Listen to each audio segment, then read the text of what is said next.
Nosotros, los cristianos, no consideramos nuestra religión solamente como un conjunto de leyes morales que tenemos que vivir. Y tampoco somos nada más un credo que creer, unas verdades que creemos. Nosotros como cristianos lo que sostenemos es que nuestra religión es una relación de amor con Dios Padre, Hijo y Espíritu Santo. Comento esto para poder empezar a interpretar un poco el mensaje de las lecturas de este domingo. En la primera lectura del libro de la sabiduría, habla el pueblo y está molesto con un personaje que en este caso se le llama al justo. Y está molesto con el justo porque su comportamiento y sus palabras los confrontan. Y es muy interesante lo que ellos dicen. Dice, vamos a humillarlo, vamos a ponerlo a prueba. Dice, condenémoslo a una muerte ignominiosa, porque dice que hay quien mire por él. El justo es justo porque dice, es decir, porque confía que hay alguien que le va a hacer justicia. Y ese alguien que le va a hacer justicia no van a ser los hombres. Ese alguien que le va a hacer justicia, que va a reconocer su testimonio, va a ser Dios. Y entonces, de alguna manera lo están santificando a este justo. Le están diciendo, tú eres justo porque dices que confías en Dios y no en nosotros. Y no te importa tener nuestra enemistad porque tu confianza está puesta en Él. Ese testimonio de este justo nos ayuda a entender un poco mejor el evangelio que hoy escuchamos. Jesucristo va caminando, enseñando qué significa su mensaje, el reinado de Dios. Y en este camino es muy interesante cómo Él quisiera que otros lo comprendieran. Batalla para que lo entiendan. Dice, caminaba con sus discípulos y no quería que nadie lo supiera porque quería estar a solas con ellos, porque quería que entendieran. Quería que se alejaran de todo el bullicio de los milagros y de toda la gente que lo alababa mucho a Jesús. No, quería sacarlos de ahí, quería tenerlos cerca porque les iba a decir algo importante. Y lo que les dice es, voy a morir. Mi destino, mi camino de profeta es llegar a Jerusalén y morir ahí. Seré entregado en manos de los hombres, es la palabra que usa Jesús. Es muy interesante, si nosotros vemos los evangelios, tanto Mateo, Marcos y Lucas, los tres ponen tres pasajes diferentes en donde Jesús les anuncia que va a morir. El primero lo escuchamos la semana pasada. Si ustedes recuerdan, le pregunta a Pedro, ¿quién dicen que soy yo? Y después Pedro le dice, tú eres el Mesías. Texto inmediato le dice Jesús, bueno, pues el Hijo del Hombre va a ir a Jerusalén y va a ser entregado y va a tener que morir. Y se acuerdan que Pedro toma a Jesús a un lado y le dice, pues entonces mejor no vamos a Jerusalén.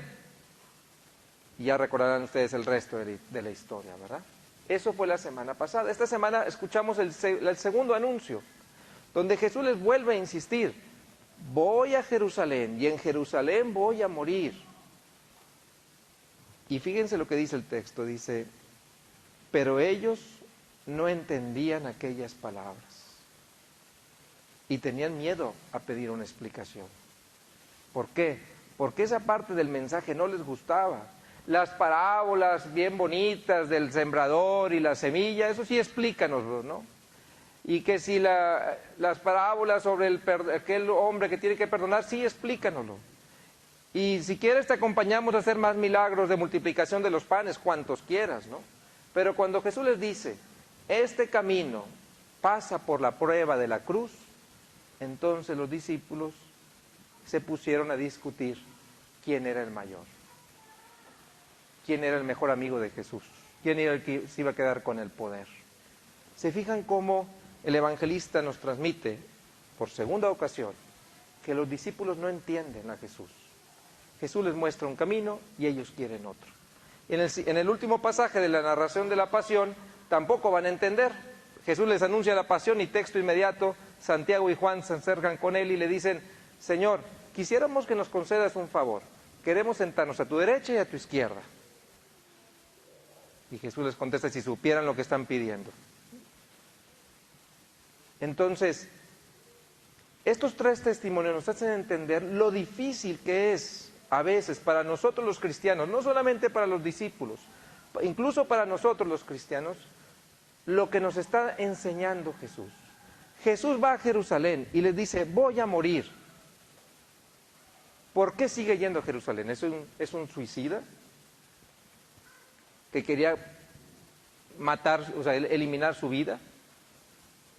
Jesús no es un suicida y no es que no valorara su vida.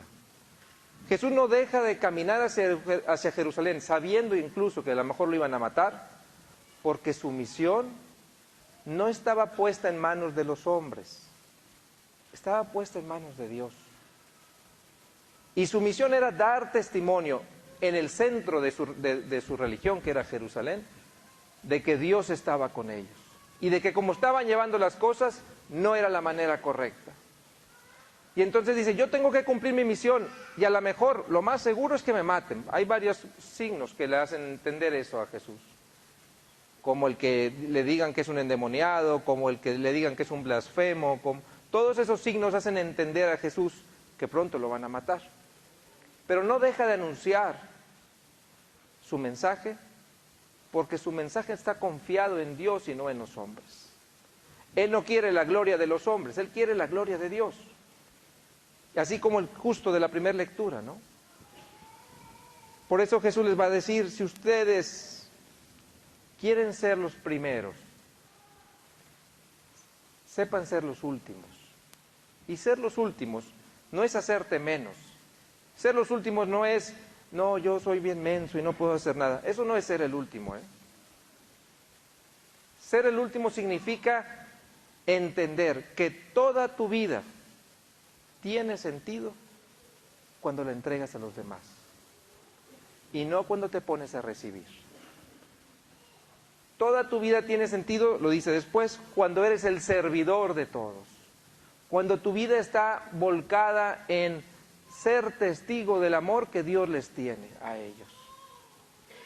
Vas a vivir todas tus potencialidades y tienes que desarrollar todo tu liderazgo y tienes que desarrollar todo lo que Dios te dio, pero para que el otro viva, para servirles. Dice Jesús en otro texto un poquito más adelante, en Marcos, dice, yo soy el maestro,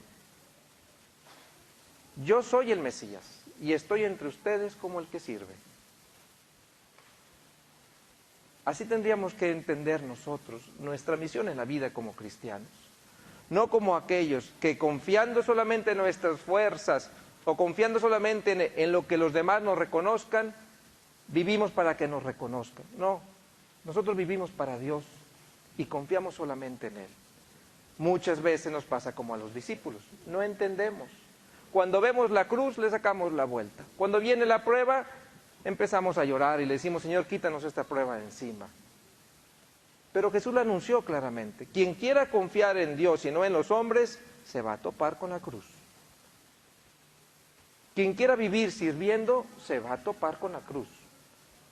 Y Él no nos dijo mentiras. Así es. Sin embargo, ¿qué otro camino nos queda? El otro camino es confiar nuestras vidas en los hombres. Tratando de pensar en una aplicación a nuestras vidas de este pasaje del Evangelio, me imaginaba yo cualquier familia de las que pueda estar aquí, de las que yo también formo parte. En todas nuestras familias hay momentos felices, sencillos y gratos de vivir, y hay momentos difíciles. Hay momentos de encuentro y hay momentos de desencuentro también. Hay acuerdos que nos hacen gozar la compañía de los demás y hay desacuerdos y ofensas que nos hacen difícil la relación familiar. No se diga a nivel social, ¿verdad? Esto se multiplica, ¿no? Y entonces la pregunta es, cuando estamos enfrentando los momentos difíciles, de desencuentros, de ofensas que se tienen que perdonar, de diferencias que se tienen que tolerar, de aceptación de la otra persona aunque piense completamente diferente a ti. ¿En dónde quieres poner tu confianza? ¿La quieres poner en tu razón, en tu lógica, en tu justicia o en Dios? ¿Te quieres poner como el centro de tu familia para decir que tú siempre tienes la razón o quieres poner a Cristo en el centro y darle la razón a Él cuando nos dice que tenemos que perdonarnos aun cuando sabemos que nos van a volver a ofender, porque nos dice que 70 veces 7, que más vale invitar al que no nos va a agradecer que al que nos va a agradecer? Eso es poner a Jesús en el centro y no a ti en el centro. Eso es entender que servir a los demás y ser el último significa aportar todo lo que tú eres para que el otro viva, no para que se te reconozca. Esto yo sé que lo viven muchas veces los papás hacia los hijos. A veces es más difícil vivirlo hacia la pareja. A veces es más difícil vivirlo con la familia política. Y no se diga vivirlo hacia la sociedad. Sin embargo, este es el camino que Jesús nos marca. No nos distraigamos. Fíjense lo que les pregunta Jesús a sus discípulos. ¿De qué discutían en el camino? Yo venía hablándoles de lo que tenían que ir a vivir a Jerusalén. Y ustedes venían discutiendo de algo completamente diferente. ¿En cuántas cosas distraemos nuestros diálogos en nuestras familias o con nuestros amigos? ¿De cuántas cosas necias, vanas y completamente huecas e inclusive contrarias a la comunión invertimos nuestro tiempo y nuestra palabra, ¿no? Jesús nos invita a confiar nuestras vidas en Él. Estamos pasando momentos difíciles en nuestra sociedad donde tenemos que ser un poquito más generosos y dar más de nosotros para que las cosas empiecen a cambiar. ¿Y de qué vamos discutiendo en el camino? Hoy Jesús nos invita a voltear a ver la cruz y entender que ese es el camino del que lo quiere seguir a Él. El camino del que se niega, el camino del que se entrega, el camino del que pone su confianza solamente en nuestro Señor Jesucristo y en Dios nuestro Padre. Que sea Él pues que nos acompañe durante esta semana para que podamos cambiar nuestras actitudes negativas, aquellas actitudes tal vez egoístas, indiferentes, críticas, prejuiciosas, que rompen la comunión y que definitivamente no ponen nuestra confianza en nuestro Señor Jesucristo. Con esa intención vamos a continuar con nuestra Eucaristía, poniéndonos de pie.